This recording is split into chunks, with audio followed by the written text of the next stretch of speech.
In this remarkable situation, it is plainly not now possible, with any hope of a universal appeal, to start as our fathers did with the fact of sin.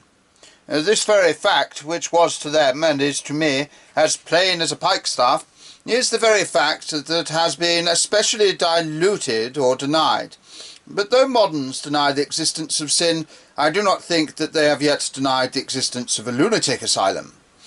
We all agree still that there is a collapse of the intellect as unmistakable as a falling house.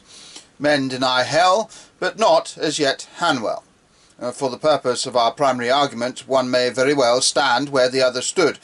I mean that as all thoughts and theories were once judged by whether they tended to make a man lose his soul, so for our present purpose all modern thoughts and theories may be judged by whether they tend to make a man lose his wits. It is true that some speak lightly and loosely of insanity as in itself attractive, but a moment's thought will show that if disease is beautiful, it is generally someone else's disease. A blind man may be picturesque, but it requires two eyes to see the picture. And similarly, even the wildest poetry of insanity can only be enjoyed by the sane. To the insane man, his insanity is quite prosaic, because it is quite true.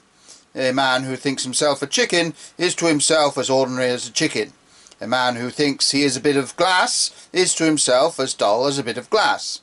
It is the homogeneity of his mind which makes him dull, and which makes him mad.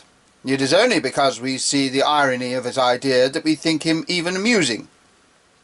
It is only because he does not see the irony of his idea that he is put in Hanwell at all. In short, oddities only strike ordinary people. Oddities do not strike odd people. This is why ordinary people have a much more exciting time, while odd people are always complaining of the dullness of life. This is also why the new novels die so quickly, and why the old fairy tales endure forever. The old fairy tale makes the hero a normal human boy.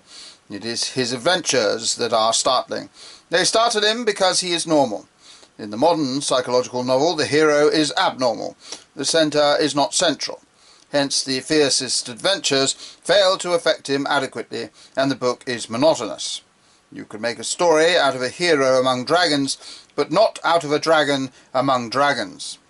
The fairy tale discusses what a sane man will do in a mad world.